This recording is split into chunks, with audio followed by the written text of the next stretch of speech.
All right, some new aftershocks this morning from President Obama's interview with the New Yorker magazine. In follow-up comments, he blames the conservative media for his lack of a working relationship with Republicans, saying, quote, "The issue has been the inability of my message to penetrate the Republican base so that they feel persuaded that I'm not the caricature you see on Fox News or Rush Limbaugh, but I'm somebody who is interested in solving problems and is pretty practical," he says.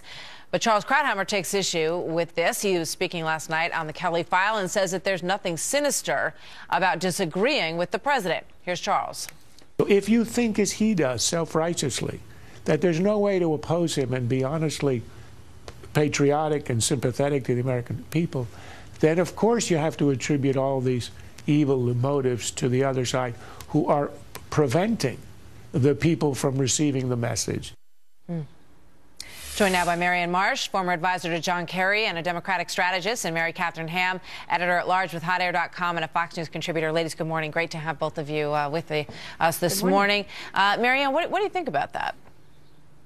I think this should be the viewer question in O'Reilly's interview with the president during the Super Bowl, and maybe you'll get a different answer. The reality is, this is the political environment we live in now, and you need only to look at Mitch McConnell to see the environment we're in. He's the guy, the Senate Minority Leader, who used to cut all the deals with the White House, the Democrats, through Joe Biden. Now he won't be seen within miles of the president, miles of the White House, because he's worried about his reelection and the threat on the right for him to keep that Senate seat. So that tells you everything about the inability to get anything done with Republicans in Washington today, and that's bad for the country. What might be also interpreted as sad is that everything sort of boils down to this political calculation. And the president says, Mary Catherine, in this interview as well, well, it's just that some of these congressmen, these Republican congressmen, I might have lost by 25, 30% in their district. And so they feel like if they side with me on anything, that's going to be a betrayal.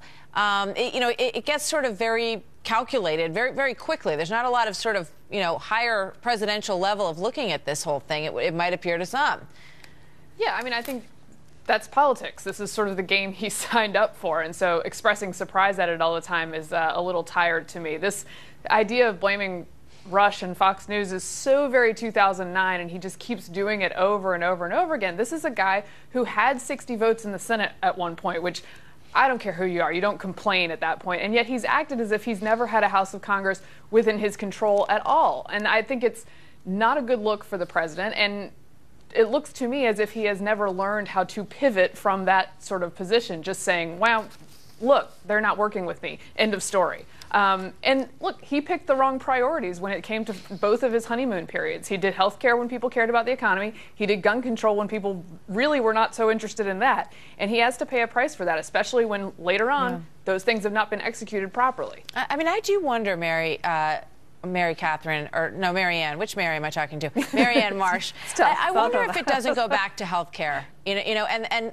what many perceived as the manipulation with which it was passed, because I think that it generated a lot of bad blood on both sides. And to sort of minimize it and say, oh, well, basically, my plan is better for everyone out there. And if only these folks, at Fox News, he blames, and Rush Limbaugh wouldn't stop, sort of clouding my message and making me look like a caricature, then everyone would understand that my plan is actually better for them. I mean, it's a bit condescending, is it not? He got the votes. He got it passed. It was a campaign promise he made, and it's a campaign promise he kept. That's the reality of politics. But the politics we're in today is very different, unfortunately. So I think President Obama actually has the upper hand here. The more Republicans don't work with him, the more opportunity he has to take executive orders, to go out there and say, you know what, Republicans aren't working with me, but when they're not, I'm going to take action. Yeah, but you are then risking, voters out there. Marianne, you're then risking sort of not listening to the American people. I think who's not getting enough credit in this whole conversation is the American people. I mean, 59%, according to the latest poll, do not want Obamacare. And perhaps, if the president and Republicans alike, sort of spent a little more time listening to what the people out there want, because they're pretty smart and they're not being persuaded by, I don't think, really anybody in the media too dramatically. Mary Catherine, am I on the right track, wrong track here? I think that is part of the root of the problem. Healthcare, the plan was never popular. That's why they had to pass it in a bit of an underhanded and sort of technical way in the way that they did. And that's not something that people are excited about. And then they had a chance for 3 years to make it up to people by executing it properly. And what happened is the guy who says government can do grand big things for you ended up messing up the grand big thing he tried to do for you. And so when people look at the situation and are skeptical of what he might do in the future, that is not Fox News contributors' fault. Sorry. All right, we got to go. Okay.